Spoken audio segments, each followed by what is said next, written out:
أبا عبد الله يا أبا عبد الله. بالله السميع العليم من الشيطان اللعين الرجيم.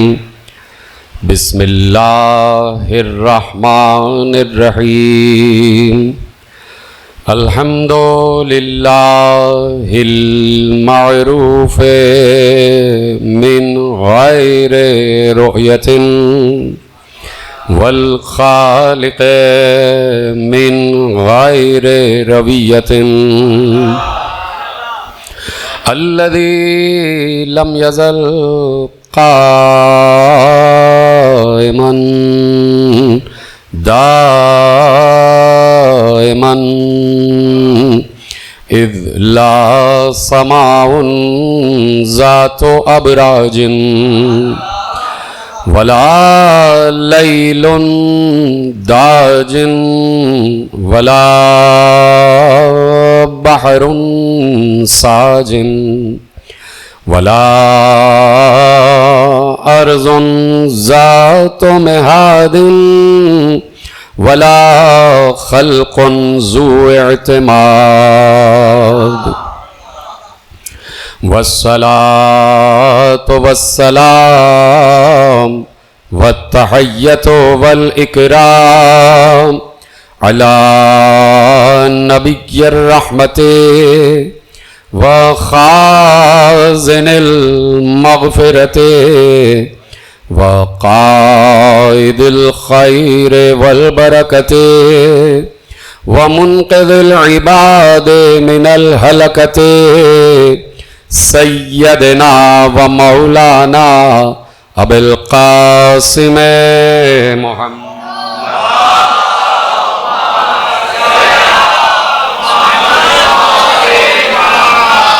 وأهل بيته الطيبين الطاهرين المعصومين المظلومين المنتخبين المنتجبين الذين أذهب الله عنهم الرجس وطهرهم تطهيرا.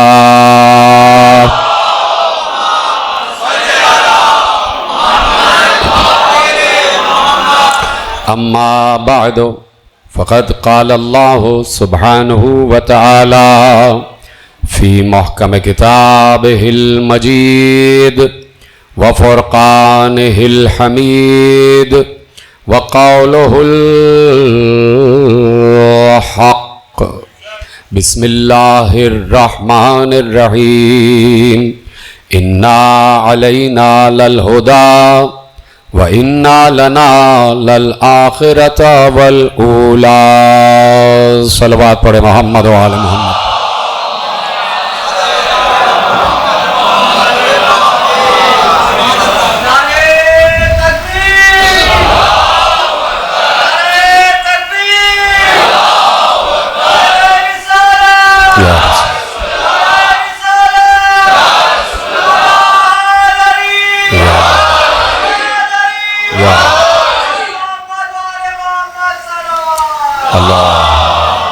صلی علی محمد. پروردگار عالم کا شکر ہے اور اس کا ہم پر احسان عظیم ہے کہ اس نے ہمیں اپنے سلسلہ ہدایت سے نہ کل دور کیا اور نہ آج دور کیا. اور خدا کا شکر ہے کہ اس نے ہمیں فیصلہ کرنے کی بہترین صلاحیت عطا فرمائی ہے کہ ہم نے کبھی بھی راہزنوں کو راہبر نہیں مانا.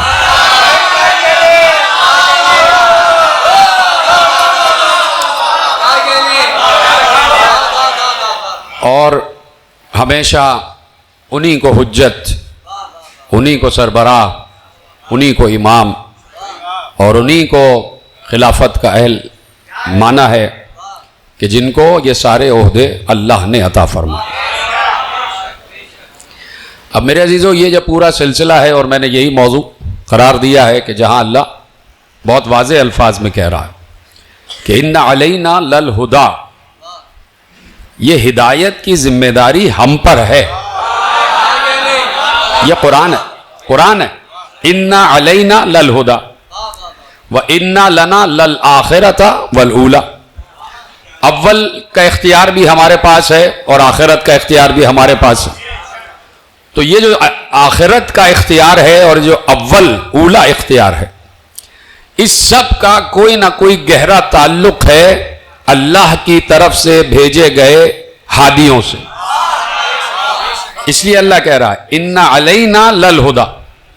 یعنی اگر اس کو دوسرے الفاظ میں آپ کے حوالے کروں، ایک تو یہ ہے کہ ان علینا للہدا، ہدایت کی ذمہ داری ہماری ہے، ہم پر ہے، ہدایت ہم پر ہے. اور دوسرے الفاظ میں کیا ہے؟ دوسرے الفاظ میں یہ ہے کہ ہدایت کے لیے ہادی بھیجنا بھی ہمارا ہی کام ہے. دوسرا لفظ یہ بھی ہو سکتا ہے کہ ہدایت کے لیے ہادی بھی ہم ہی بھیجیں گے. تو دیکھیے یہ کتنا اہم ترین اور کتنا واضح اور فیصلہ کن جملہ ہے. اور میں اسی سے ملتی جلتی ایک آیت آپ کے حوالے کرنے والا ہوں، اور آیت آپ کی سنی ہوئی ہے. تو ذرا سا غور یہ فرمائیں کہ قرآن کی جو آیت ہے اور قرآن کی جو فکر ہے، تو وہ فکر خدا ہے، وہ آیت خدا ہے، وہ پیغام خدا ہے. ایک طرف ہے فکر خدا، ایک طرف ہے منصب خدا، ایک طرف ہے عہدہ خدا، اور ایک طرف ہے اللہ کی ذمہ داری. اور ایک طرف بالکل اس کے مقابل پہ دنیا والے یہ کہہ رہے ہیں کہ ہدایت ہم دیں گے، ہادی ہم بنائیں گے، حجت ہم طے کریں گے کہ کون ہوگا، اور خلافت کا معیار بھی ہم ہی طے کریں گے. تو اب یہ دو اینٹیٹیز اور دو یونٹس سامنے آ گئے. ایک ہے خدائی فکر اور ایک ہے خدا کے بالمقابل فکر. تو اب مسلمان سے پوچھیں گے آپ کہ کس فکر کی اہمیت ہے، تو سب یہی کہیں گے کہ خدائی فکر کی اہمیت ہے. ٹھیک ہے؟ اب دیکھیے لفظ یاد رکھیے گا انا علینا للہدا. اب یہ لفظ انا علینا یاد رکھیے گا. انا علینا فیصلہ کن جملہ ہے، اور کہہ دیا بس ہدایت کی ذمہ داری ہماری ہے، ہم ہدایت کریں گے تمہاری، ہم ہادی بھیجیں گے، ہم ہدایت کا راستہ بتائیں گے، ہم صراط ہدایت بتائیں گے، ہم سبیل ہدایت بتائیں گے، اور ہم اس سبیل کی طرف بلانے والا بھیجیں گے. اس لیے کہ اگر ہم نے تم میں سے ہی کسی کو کہہ دیا کہ تم بتاؤ، تو ہر انسان اپنے اپنے ذوق، شوق، فکر، حکمت کے مطابق بتائے گا یہ راستہ ہے، یہ راستہ ہے، یہ راستہ ہے. جبکہ ہماری طرف آنے کا راستہ ہے جسے ہم صراط مستقیم کہتے ہیں، تو ہم اسے ہی بھیجیں گے کہ جس کو پہلے سے ہم نے بتا دیا ہو کہ صراط مستقیم کیا ہے. تاکہ جملہ شاید ہلکا ہو آپ کی نگاہ میں، لیکن میری نگاہ میں بڑا جملہ ہے. ہم اس لیے، اللہ کہنا چاہتا ہے کہ ہم اس لیے ہم بھیجیں گے ہادی، تاکہ صراط مستقیم ڈھونڈنے میں تمہیں زحمت نہ ہو. میں نے کہا میری نگاہ میں بڑا جملہ تھا، شاید آپ کی نگاہ میں ہلکا جملہ ہو، کہ اللہ چاہتا ہے بندوں کو زحمت نہ ہو، کیوں نہ ادھر سے پوچھنا پڑے، ادھر سے پوچھنا پڑے، ادھر سے پوچھنا پڑے، فکر ہو، پریشانی ہو، تردد ہو، اضطراب ہو، گھبراہٹ ہو، الجھن ہو، مشکل ہو، مصیبت ہو، تھک جائیں، سستی آ جائے، کاہلی آ جائے، بھوکے ہوں، پیاسے ہوں، روح مر رہی ہو، جسم کٹ رہا ہو، اس سے پوچھیں، اس سے پوچھیں، 72 ہیں، 73 ہیں، 72 ہیں، 73 ہیں. ہر آدمی کہہ رہا ہمارے ساتھ، ہمارے ساتھ، ہم بتائیں گے، ہم بتائیں گے، ہم بتائیں گے. اللہ کہہ رہا ہے نہ یہ بتائیں گے، نہ یہ بتائیں گے، نہ یہ بتائیں گے، ہم بتائیں گے.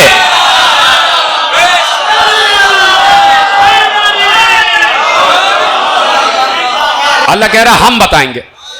تو اب جب یہ فیصلہ کن جملہ آ گیا ان علینا، ہم پر ہے ہدایت کی ذمہ داری، تو اب کوئی ہے جو اللہ کے مقابلے پہ کہے کہ نہیں ہادی تو ہم بھیجیں گے؟ یہ تو براہ راست اللہ سے مقابلہ ہو گیا، اور اللہ کی نعوذ باللہ مخالفت ہو گئی. تو اللہ کہہ رہا ہے کہ ان علینا للہدا. اب یہ ہو گیا فیصلہ کن جملہ، کہہ دیا اس نے کہ بس بس بس ہدایت کی ذمہ داری ہماری ہے. تو جب لفظ ان علینا آ جائے تو اب اس کے مقابلے پہ کوئی آنے کی کوشش نہ کرے. اب میں صرف ایک آیت پیش کر دوں گا اور اس کا ترجمہ. سمجھنا نہ سمجھنا، سمجھ کے بولنا نہ بولنا آپ کی مرضی ہے، میں آپ پر زور زبردستی نہیں کروں گا۔ اب میں صرف انا علینا سمجھ گئے آپ کہ اس کے مقابلے پہ کوئی آ جائے تو وہ باطل ہے کہ نہیں یہ کام تو ہم کریں گے، اللہ کا کام ہمیں قبول نہیں ہے، ہم کریں گے، اس کا مطلب یہ ہو گیا۔ اب آیت اللہ نے رکھی اور اللہ نے کہا ان علینا جمعہ و قرآنہ، قرآن جمع کرنے کی ذمہ داری ہماری ہے۔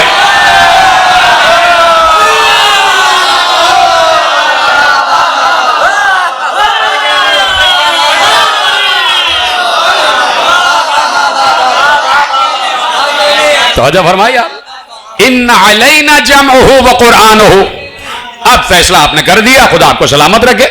اللہ کہہ رہا ہے قرآن جمع بھی ہم کریں گے اور اس کی قرأت بھی ہم بتائیں گے، اس کو پڑھوانا بھی ہمارا کام ہے اور اس کو جمع کرنا بھی ہمارا کام ہے، اس کو جمع کرنا بھی ہمارا کام ہے۔ تو کچھ چیزیں ہیں جو اللہ نے براہ راست بتا دی ہیں کہ کہاں سے چلنا ہے، اور شروع سے دیکھیے، شروع سے مثبت اور منفی قوتیں ٹکرائی ہیں آپس میں، حق اور باطل ٹکرایا ہے، غلط اور صحیح ٹکرایا ہے، جھوٹ اور سچ ٹکرایا ہے کہ نہیں؟ شروع سے ہے۔ پہلا مرحلہ اور پہلی منزل جو میں نے کل عرض کیا کہ حضرت آدم ہے حق۔ اب حضرت آدم کو حق بنانے والا خود اللہ، جو اللہ بھی حق ہے، جو اللہ بھی حق ہے، یہ قرآن کی آیت ہے کہ اللہ نے خود ارشاد فرمایا کہ ذالک بان اللہ هو الحق، اللہ حق ہے، تو اللہ خود حق ہے اور اس نے حضرت آدم کو حق بنایا۔ اب حضرت آدم کے مقابلے پہ ہے شیطان، تو ایک قوت حق ہے ایک قوت باطل ہے۔ ہر منزل پر آپ کو قوت حق بھی نظر آئے گی اور قوت باطل بھی نظر آئے گی۔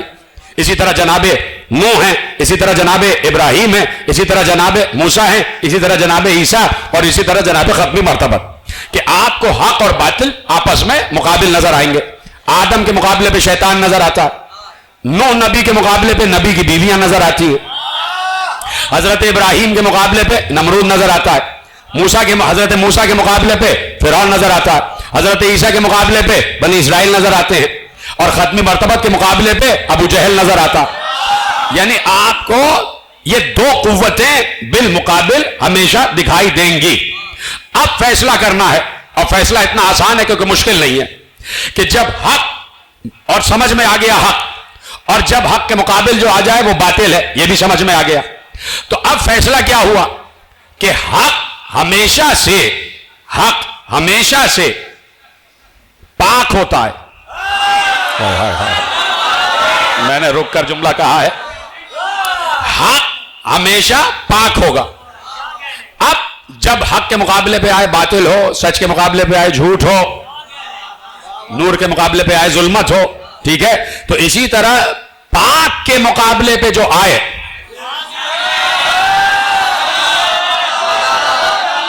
وہ نجس ہے۔ یعنی ایک طرف ہے طہارت اور ایک طرف ہے نجاست۔ آپ دیکھیں گے کہ آپ کو طہارت و نجاست ہر دور میں نظر آتے، اور بعض اوقات تو طہارت و نجاست ملے نظر آتے، ایک ہی مقام پہ نظر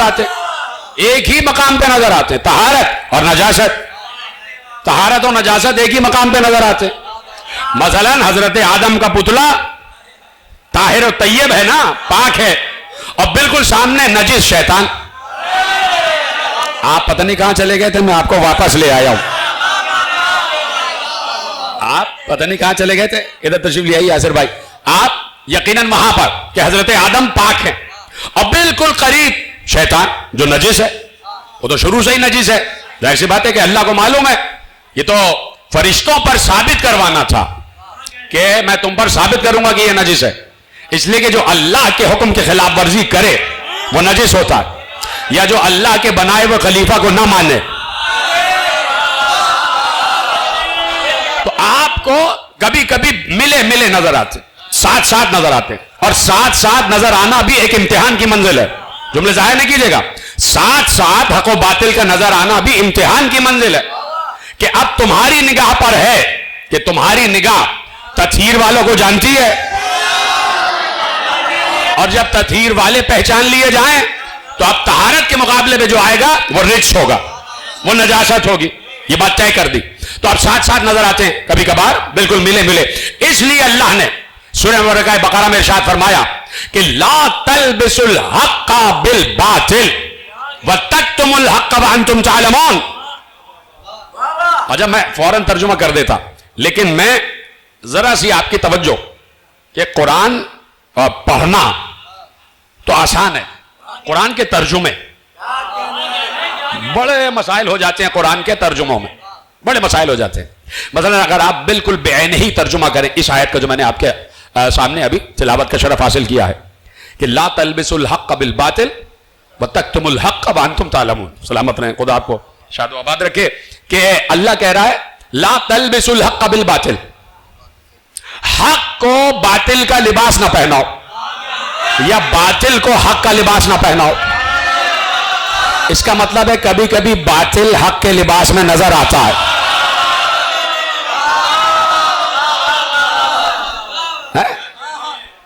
ٹھیک ہے، لا تلبسوا الحق بالباطل، حق و باطل کو مخلوط نہ کرو، ملاؤ نہیں، حق اور باطل کو مخلوط نہ کرو. کوئی ایسی مٹی نہیں ہے کہ جسے تم گوندو کہ ایک شور زدہ مٹی ہے اور ایک شیریں مٹی ہے، کہ حق اور باطل کو ملاؤ نہیں. بڑا آسان ترجمہ ہو گیا کہ لا تلبسوا الحق بالباطل، حق اور باطل کو خلط ملط نہ کرو. بات تو یہاں تک آ گئی. اب آیت آگے بڑھ رہی ہے، وہ آ رہا ہے بیچ میں، وہ اور اس اور نے ذرا سا فاصلہ پیدا کیا. تکتموا الحق وانتم تعلمون. اب اس کا میں اگر لفظ ترجمہ کروں جیسا کہ برادران کرنے کے عادی ہیں کہ قرآن سے سیکھو، قرآن سے لو، تفسیر بھی قرآن سے لو، تفسیر بھی قرآن سے لو، قرآن کافی ہے، قرآن کافی ہے، قرآن ہی سب سمجھائے گا، قرآن ہی سب سمجھائے گا. تو لیجئے سمجھیے قرآن سے. قرآن کہہ رہا ہے لا تلبسوا الحق بالباطل، حق اور باطل کو خلط ملط نہ کرو. اگر لفظی ترجمہ کر رہے ہیں وَتَكْتُمُوا الْحَقَّ وَأَنْتُمْ تَعْلَمُونَ، اور حق کو چھپاؤ جب تم جانتے ہو. لفظی ترجمہ تو یہ ہوا وَتَكْتُمُوا الْحَقَّ وَأَنْتُمْ تَعْلَمُونَ، اور حق پر پردہ ڈال دو جبکہ تم حق کو پہچانتے بھی ہو. یعنی اس آیت کی روح سے کیا ہوا؟ حق کو پہچانو اور چھپا دو. اب لے لیجئے قرآن کی ظاہری آیت اور ظاہری ترجمہ لے لیجئے، تو اب کہیں نہ کہیں اس سے متصل ہونا پڑے گا کہ جو قرآن کے ایسے ساتھ ہے کہ جیسے یہ دو انگلیاں ساتھ ہے، اور پیغمبر نے کہا دو گراں قدر چیزیں چھوڑ کر جا رہا ہوں، ایک قرآن، ایک شارح قرآن، ایک قرآن، ایک وارث قرآن، ایک خاموش، ایک بولتا ہوا قرآن، ایک قرآن اور ایک اہل بیت جو میری اطرت ہے. تو اب پوچھنا پڑے گا. تو اب معصوم نے کہا کہ لا تلبسوا الحق بالباطل وتکتموا الحق، یہ جو لا آ رہا ہے کہ نہیں باطل اور حق کو خلط ملط نہیں کرو، تو یہی نہیں وہاں پر بھی جا رہی ہے کہ حق کو چھپاؤ نہیں. اب سمجھے آپ کہ لا کو آگے لانا پڑے گا. یہ پوری ایک بحث ہے، اور میں تفسیر قرآن جب رمضان میں کرتا ہوں تو اس پر گفتگو ہوتی ہے کہ لا تکتموا الحق وانتم تعلمون، لا تلبسوا الحق بالباطل، حق کو باطل کو خلط ملط نہ کرو اور حق کو نہ چھپاؤ اگر تم حق کو پہچانتے ہو. تو خلط ملط کب ہوتے ہیں؟ جب ساتھ ساتھ ہوں. پیچھے رہ گئے آپ، میں آگے بڑھ گیا. جب ساتھ ساتھ ہیں تو خلط ملط ہو جاتے ہیں. یہ حق ہے، یہ باطل ہے، یہ باطل ہے، یہ حق ہے، کون ہے کون ہے، کیا کرے کیا کرے کیا کرے. ٹھیک ہے، جب بالکل قریب ہوں گے، اب پڑوس میں ہوں گے،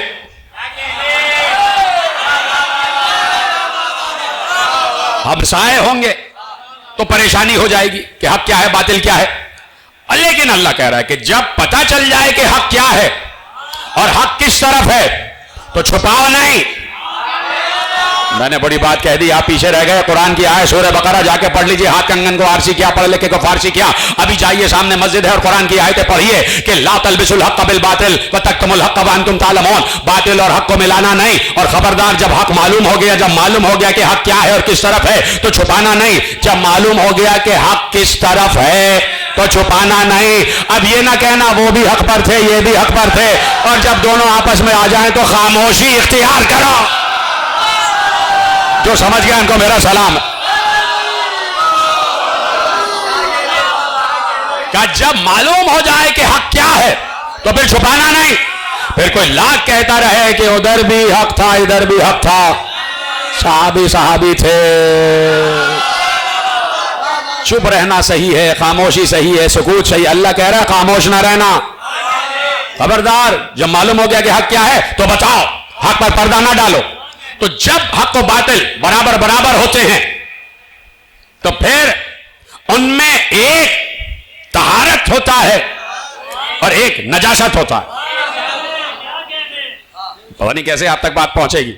اور دیکھیے میں آپ کے حوالے کرتا ہوں کہ ان میں سے یقیناً ایک طہارت ہے اور ایک نجاست. اور نجاست کو کہہ دیا رجس، رجس کہہ دیا. اور رجس کا لفظ کہاں آیا؟ جہاں پر لفظ تطہیر آیا. یعنی اسی آیت میں حق اور باطل، طہارت و نجاست ساتھ ہے. انما یرید اللہ لیذھب عنکم الرجس اہل البیت ویطہرکم تطہیرا. یعنی طیب و طاہر اور نجس لوگوں کا ایک ساتھ ذکر کیا. کہاں بیٹھے ہیں آپ؟ ایک ہی آیت ہے نا، اس میں رجس بھی ہے اور اس میں طہارت بھی ہے. ایک ہی آیت میں دونوں لفظ ہیں. اب یہ قرآن کا فیض ہے اور قرآن کا احترام ہے کہ اس آیت میں لفظ طہارت کو بھی چومنا ہے اور لفظ رجس کی بھی آپ کو حرمت کرنی ہے. اس لفظ رجس کو کاٹ کے آپ پھینک نہیں سکتے، اس لیے کہ اللہ کا رکھا ہوا لفظ ہے. اتنا بڑا گستاخ خدا تھا شیطان، بدتمیزی کے جملے کہہ رہا تھا اللہ سے کہ تو نے مجھے بھٹکایا، تو نے مجھے بھٹکایا. اللہ نے اس کو جملوں کو بھی رکھا، کہا یہ قرآن کی آیت بنا دو تاکہ معلوم ہو جائے کہ اسی قرآن میں نجاست کا ذکر بھی ہے اور طہارت کا ذکر بھی ہے نا. نجس و طیب ایک ساتھ ساتھ قرآن ذکر کرتا جا رہا ہے اور کہہ رہا ہے پہچانو پہچانو پہچانو پہچانو. جیسے ہی چادر میں پانچ جمع ہوئے، چادر کا حصار قائم ہوا اور کہا اس چادر کے اندر جو ہیں ان پر طہارت کی آیت نازل ہو رہی ہے. اس چادر نے حصر قائم کیا ہے، جو اندر ہیں ان پر طہارت کی آیت نازل ہو رہی ہے اور جو اندر ہیں وہ ہیں میرے اہل بیت. جو اس چادر کے اندر ہیں وہ ہے میرے اہل بیت. اب اس چادر کے اندر خود مصطفیٰ ہیں، خود علی ہیں، خود بنت رسول ہیں، خود جناب حسن مجتبیٰ ہیں اور خود امام حسین علیہ السلام ہیں. یہ پانچ ہے نا، یہ پانچ ہیں صاحبان تطہیر اور چادر میں ہیں، چادر میں ہے. اور کہہ دیا جہاں یہ پانچ نظر آئے کہہ دینا پاک، محمد پاک، علی پاک، زہرا پاک، حسن پاک، حسین پاک. ٹھیک ہے. اور جہاں ان کے مد مقابل کوئی نظر آ جائے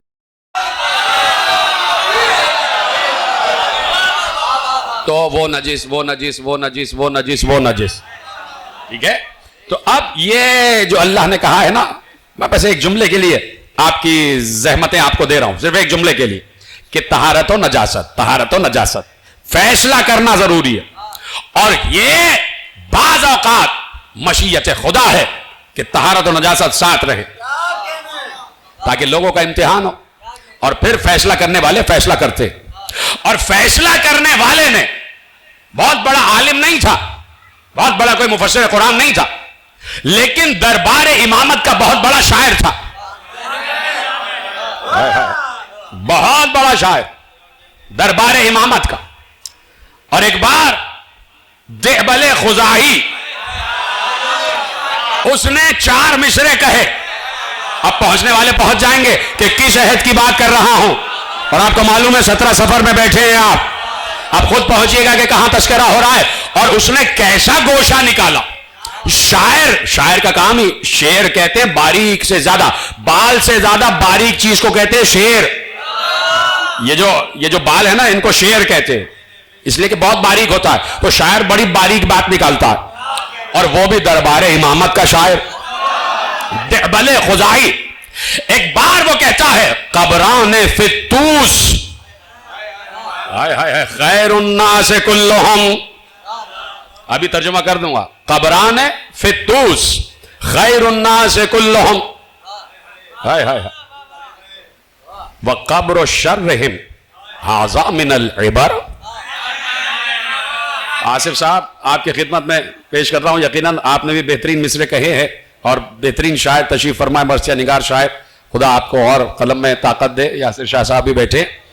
قبران فتوس خیر الناس کلہم, ہائے ہائے, وقبر شرہم ھذا من العبر ما ينفع الرجس من قرب الزکی وما علی الزکی من قرب الرجس من ضرر. مصر چاروں آپ نے سن لی ہے, اب اجازت ہے کہ ترجمہ کروں؟ اجازت ہے. دیبل خزائی 8ویں امام کے دربار کا شاعر, اور کہتا ہے کہ خراسان میں 2 قبریں ہیں. کون ہے جو پہنچا ہوا ہے؟ کہا خراسان میں طوس میں 2 قبریں ہیں ساتھ ساتھ. کون گیا ہے؟ میں نے ہاتھ اٹھا دیا. کون گیا ہے؟ مشہد مقدس گئے ہونا زیارت کے لیے. کہا قبران فی طوس خیر الناس کلہم. کہا طوس میں مشہد میں 2 قبریں ہیں برابر ساتھ ساتھ, ایک کے پائنتھی اور ایک کا سرہانہ, ساتھ 2 قبریں ہیں. کہا ایک اس کی قبر ہے جو پوری انسانیت میں خیر ہے, اور ایک اس کی قبر ہے جو شر ہی شر ہے. جیسے آپ کو بولنا چاہیے تھا ویسے بولے, خدا کا شکر ہے پیچھے والے حضرات بھی میرے ساتھ ہیں.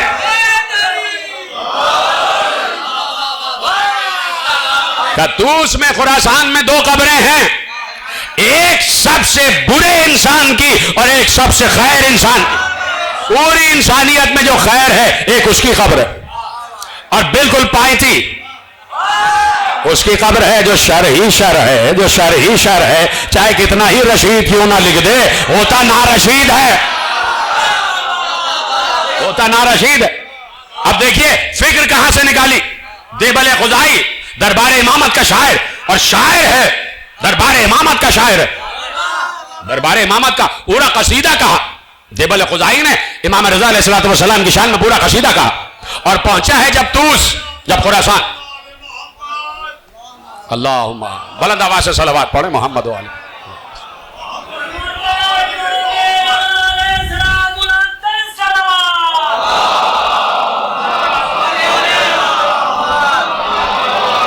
پورا قصیدہ کہا, پورا قصیدہ, اور اس میں ایسی شان بیان کی کہ پڑھیے گا آپ, اور انشاءاللہ کوئی موقع ہوگا تو میں عرض کروں گا, لیکن مجھے صرف ایک موقع پہ آپ کو روکنا ہے کہ اس میں یہ واقعات بھی تھے کہ بھائی ان کے حقوق سلب کر لیے گئے, اور سلب کرنے والے جو ہیں وہ مخذوب تھے. ایسے شعر نکالے. اور وہی تسلسل کہ جو آپ نے سنا ہوگا کہ جناب دیبل خزائی نے اسی قصیدے میں کہا تھا کہ جو گلشن زہرا کے کئی پھول ہیں تو کچھ مدینے میں ہیں, کچھ نجف میں ہیں, کچھ کربلا میں ہیں, اور ایک کاظمین میں ہے. تو اس میں میرے مولا نے 2 مصروں کا اضافہ کیا تھا. کہا کہ دیبل 2 مصرے ہم بھی لکھوانا چاہتے ہیں. ہاتھ جوڑ کر کہا مولا میری یہ قسمت کہ میرے قصیدے میں آپ 2 مصرے بڑھوائیں گے. کہا کہ 2 مصرے بڑھاؤ کہ ایک قبر جو ہے گلشن فاطمہ کے ایک پھول کی قبر طوس میں بھی ہے. اس نے کہا مولا طوس میں تو کوئی قبر نہیں. کہا بننے والی ہے. تو اب مولا کو پتا ہے, تو پورا قصیدہ امام کے پاس پہنچے طوس میں, اور اس نے جو ولی عہد کا, امام نے ولی عہدی قبول کی, اور آپ سب سن چکے ہیں کہ کن حالات میں اور کس لیے کی. تو امام کا حجرہ بھی بالکل محل میں ہی تھا, محل کے اندر ہی تھا, لیکن جو مین دربار تھا اس سے نکلتے تھے, اور تھوڑا سا 20-25 قدم جا کے امام کا بڑا سا حجرہ اس نے دیا ہوا تھا کہ جس میں مہمان خانہ بھی تھا, جس میں زنان خانہ بھی تھا, جس میں مردانہ حصہ بھی تھا, اور جس میں لوگ ملنے آتے تھے, سوالات کرتے تھے. وہ پورا امام کا ایک سلسلہ تھا. وہاں پر امام تشریف فرما ہوتے تھے, اور چاہنے والے آتے تھے, ملتے تھے, لیکن جاسوس لگے رہتے تھے, CID لگی رہتی تھی, اور ہر کسی کی اسکروٹنی کی جاتی تھی کہ کیوں آئے ہو, اور کیوں ملے, اور ملے تو کیا بات ہوئی. یہ ساری چیزیں اس میں رہتی تھی. اس وقت سے اب تک یہی سب کچھ جاری ہے کہ بھائی بیٹھے رہتے ہیں. اگر یہاں نہیں بیٹھتے تو باہر بھوپو کے سامنے بیٹھ جاتے, لکھ رہے ہوتے ہیں کیا کیا پڑھا گیا. اور اب تو بھوپو کے سامنے بیٹھنے کی ضرورت ہی نہیں, یہ کیمرہ لگا ہوا ہے, گھر میں بیٹھ کے سب دیکھ رہے ہوتے اور لکھ رہے ہوتے, رپورٹنگ ہو رہی ہوتی ہے کیا پڑھا گیا. اور اگر کسی اس کے سمجھ میں نہیں آتا, جو CID کا نمائندہ ہوتا ہے اس کے سمجھ میں نہیں آتا, تو اپنوں ہی میں سے کچھ ایسے غدار ہوتے جو بتاتے تھے یہ جو کہا ہے نا اس کا یہ مطلب تھا.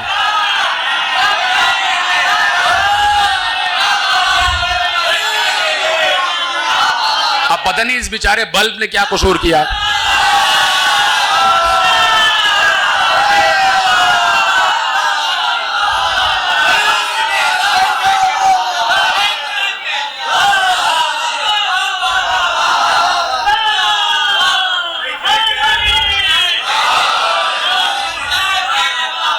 بیچارے ایڈیسن نے ایجاد کیا, خدا اس کو غریق رحمت کرے. تو اب پورا قصیدہ کہہ دیا. ابھی دیکھیے میں نے وہ 2 مصرے اس کا ترجمہ نہیں سنایا کہ جس کے لیے میں نے آپ کو زحمت دی ہے, لیکن چونکہ واقعہ یاد ہو گیا تو میں آپ کو دیبل خزائی کا مرتبہ بھی بتاؤں کہ کیا ہے. شاعر دربار رضا, اس رضا کو آپ اسم میں بھی لے جائیں اور صفت میں بھی لے جائیں. ہائے ہائے, شاعر دربار رضا الہی, شاعر دربار رضا المرتضی, جس کے پاس اللہ کی مرضی ہے اسے رضا کہتے ہیں. اللہ کی مرضی جو لیے ہوئے ہے اس کا دربار سجا ہوا ہے. اور آ گیا دیبل خزائی نے کہا کہ مولا میں نے آپ کی شان میں قصیدہ کہا ہے. کہا سنا. اور بھی کچھ لوگ بیٹھے ہوئے تھے. امام نے مصروں میں اضافہ کروا دیا اور پورا قصیدہ یاد ہو گیا. اور وہ قصیدہ چونکہ امام کی شان میں ایسا مشہور ہوا کہ بس یہاں اس نے قصیدہ سنایا اور یہاں نکلتا چلا گیا, سینہ بسینہ, ایک سے سنا, دوسرے سے سنا, دوسرے سے سنا کہ بھئی دیبل نے ایسا قصیدہ. اور اس کی وجہ کیا تھی مشہور ہونے کی؟ اس کی وجہ یہ تھی کہ جیسے ہی شاعر دربار رسالت نے قصیدہ کہا, امام نے کہا رکو ابھی ہم آتے. اپنے حجرے میں گئے, خاص حجرے میں, وہاں سے ایک چھوٹی سی تھیلی پوٹلی اٹھا کے لائے. کہا اس میں 100 دینار ہیں, یہ تمہارے لیے. لیکن میں نے یہ بات غلط کی, خود نہیں دیا, امام نے اپنے غلام کے ذریعے بھجوایا. خود پس پردہ رہے کہ کہیں وہ شرمسار نہ ہو جائے اور کہیں یہ نہ ہو کہ میں اپنی امارت ظاہر کرنے کے لیے دے رہا ہوں. تو امام نے ہدیہ دیا, شاعر کو ہدیہ دیا. اور 100 دینار, 100 درہم بھی نہیں, 1 دینار 80 درہم کے برابر ہوتا ہے. اس دور کا 1 دینار 80 درہم کے برابر, درہم اور دینار آپ جانتے. تو 100 دینار دے دیے. وہ ایک بار لرز گیا, اس نے کہا کہ مولا میں نے آپ کی خوشنودی میں, آپ کی مودت, آپ کی محبت میں یہ کہا ہے کہ مجھے نہیں چاہیے. واپس کرنے لگا تو غلام واپس لے کے امام کی خدمت میں چلے گئے. تو جاتے جاتے دیبل نے کہا کہ مولا سے میری طرف سے عرض کرنا کہ اگر کچھ دینا ہی ہے تو اپنے دوست کی ابا دے دے. خوش ہو جاتے آپ, خدا کے قسم. اگر آپ اور میں ہوتے تو ہم کہتے کہ نالین کی گرد دے دے, غبارے نالین دے دیں. ہماری تو دیبل تو بہت بڑی چیز تھے کہ انہوں نے ابا مانگی. ہمیں تو گرد مل جائے, غبارے نقش پا مل جائے, مولا کا غبار پاؤں سے لگا ہوا, تو سوچے ہمیں معراج ہو جائے. پہنچ رہی ہے بات؟ یہ مودت کی باتیں دل میں اترتی ہیں نا آپ کے. مقصد میرے یہی ہوتا ہے کہ مودت اور محبت اور معرفت ایسی آ جائے امام کی کہ کچھ نہیں تو سلمان کا سین تو مل جائے, سلمان کا سین تو مل جائے. توجہ ہے آپ کی؟ تو کہا کہ مولا دوش کی ابا مل جائے. تو جا کے اس نے کہا, امام نے اپنے دوش کی ابا اتاری, دوش کی ابا بھی دی اور ساتھ میں 100 دینار بھی دی. کہا کہ ہم نے دے دیا, بس دے دیا, جو ہم نے دیا ہم واپس نہیں لیتے. ہم نے دیا ہے تو رکھو اپنے پاس, اس لیے کہ یہ 100 دینار تمہارے کام آنے والے. 100 دینار, یہ 100 دینار تمہارے کام آنے والے. دوش کی ابا دے دی اور مولا نے کہا اس کی حفاظت کرنا. 1000 راتوں میں, ہر رات میں 1000 راتیں اور ہر رات میں 1000 رکعت نماز اور 1000 مرتبہ قرآن ختم کیا ہے یہ ابا پہن کے. ذرا سا بولا کریں تاکہ معلوم ہو کہ امام کا مرتبہ آپ کی نگاہ میں کیا ہے. کہ 1000 راتوں میں, ہر رات میں 1000 رکعت نماز اور 1000 مرتبہ قرآن ختم کیا ہے یہ دوش پر ابا کا. ایسی قیمتی ابا ہے. اللہم صلی علی محمد پہنچ رہی ہے بات کا حفاظت کرنا. تو اب چونکہ یہ بات باہر نکل گئی کہ قصیدہ ایسا کہا ہے کہ امام نے اپنے دوش کی قیمتی ابا, روحانی ابا, نورانی ابا, عبادی ابا, اللہ کی بندگی جس میں کی ہے وہ ابا وہ دی ہے, اور اپنے ہاتھ سے اپنے خاص 100 دینار دی ہے. تو کہا بھائی کیا قصیدہ ہوگا؟ تو ایک سے دوسرا، دوسرے سے تیسرا، جس نے دربار میں سنا تھا اس نے یاد کیا، یاد کر کے باہر سنایا، باہر اس نے سنایا، اور پہنچتے پہنچتے قم تک قصیدہ پہنچ گیا، طوس سے قم تک پہنچ گیا، اور قم سے نکلا، قم سے نکلتے نکلتے عراق تک پہنچ گیا، عراق تک پہنچ گیا، ایسا قصیدہ نکلا۔ کیا آپ کی کوئی سوشل میڈیا ہوگا جو اس وقت روحانی میڈیا تھا؟ روح سے روح، روح سے روح، روح سے روح، نور سے نور، چلا گیا قصیدہ، پہنچ گیا قصیدہ۔ امام سے اجازت لی، چلے، اور امام نے کہا دیکھو جا رہے ہو قم ضرور ہو کے جانا، قم سے ضرور۔ یہ جن کو پکڑا ہوا تھا ڈاکوؤں کا سپاہی، وہ بھی ڈاکو، وہ پہرے پہ مامور تھا، پہرا دے رہا تھا، اور فرزدق کے قصیدے کے مصرے دہرا رہا تھا۔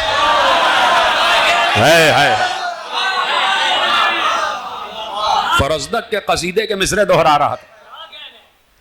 فرزدق بیٹھے ہوئے تھے، ہاتھ بندھے ہوئے، کہا کہ ذرا قریب آؤ، وہ قریب آیا، کہا یہ کس کے قصیدے کے مصرے؟ کہا کہ دیبل خزائی، سوری میں نے فرزدق کہہ دیا، اس کو سبقت لسانی کہتے، کہا دیبل خزائی کے مصرے، کچھ اس نے آج کل امام کے دربار میں پڑھے ہیں۔ کہا کہ پورا قصیدہ یاد ہے؟ کہا کہ جتنا یاد ہے سنا رہا تھا۔ کہا کہ وہ دیبل خزائی میں ہوں۔ اب یہ ڈکیت، یہ ڈاکو، یہ ایک دم پریشان ہوا اور دوڑتا ہوا گیا اپنے سردار کے پاس۔ وہ سردار نماز پڑھ رہا تھا، جی نماز پڑھ رہا تھا، وہ مصلی پہ بیٹھا نماز پڑھ رہا۔ تو اس ڈاکو نے جا کے سردار سے کہا کہ بھائی وہ دیبل، وہ کہہ رہا میں دیبل ہوں، اور جو قصیدے ہمیں یاد ہیں آپ کو بھی سنا رہے ہیں، وہ دیبل خزائی۔ اچھا، وہ جلدی سے اٹھ کے آیا اور خوشی خوشی آیا، کہا کون ہے دیبل؟ کہا یہ۔ کہا کہ آپ دیبل ہیں؟ کہاں۔ کہا اچھا کیا نشانی ہے؟ پورا قصیدہ سناؤ۔ دیبل نے پورا قصیدہ سنا دیا، یہ خوش ہو گیا کہ واقعی دیبل ہے۔ ایک بار جلدی سے کہا سب کی رسیاں کھولو اور سب کو آزاد کرو، جس کا جو مال تھا واپس کرو۔ اب ایسے ڈاکو بھی نہیں ملتے، شکر ہے وہ ڈاکو مال لوٹ رہے تھے، آج تو عقیدہ لوٹنے والے ڈاکو آ گئے۔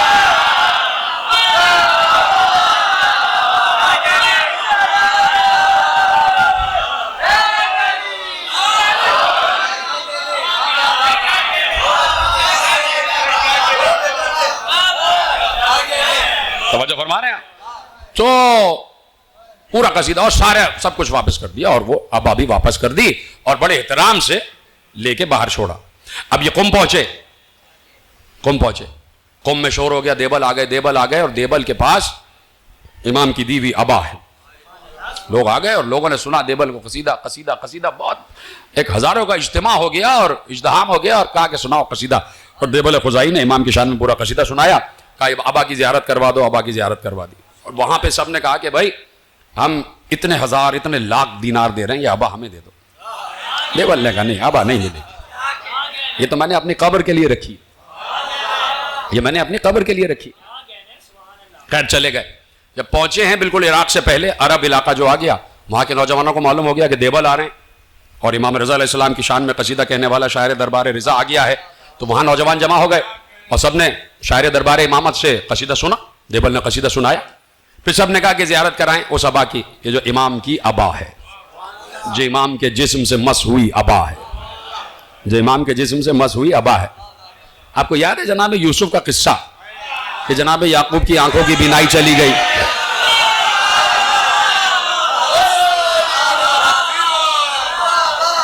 تو جناب یعقوب کی بینائی چلی گئی، تو یعقوب کہہ رہے ہیں میں یوسف کی خوشبو محسوس کر رہا ہوں، یوسف کی خوشبو محسوس کر رہا ہوں۔ اور بہت دن بعد جب جناب یوسف کے جسم سے مس ہوئی قمیض آئی، اور یعقوب جیسے ولی اللہ اور نبی اللہ کی آنکھوں سے لگائی گئی،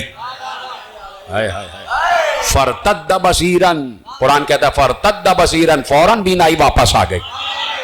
یعنی معصوم ہے نا جناب یوسف، اور جناب یوسف ولی بھی ہیں، تو جیسے ہی جناب یعقوب کی آنکھوں کی بینائی واپس آئی، علامہ اطہر مشہدی صاحب بیٹھے ہیں، ان سے آپ تصدیق کرائیے گا کہ جیسے ہی جناب یعقوب کی آنکھوں کی بینائی واپس آئی کہ جناب یوسف کے کرتے کی وجہ سے، تو یعقوب باپ ہیں بہر طور، جناب یوسف کے باپ ہیں اور پہلے نبی ہیں، بعد میں جناب یوسف نبی ہیں، ٹھیک ہے، باپ ہیں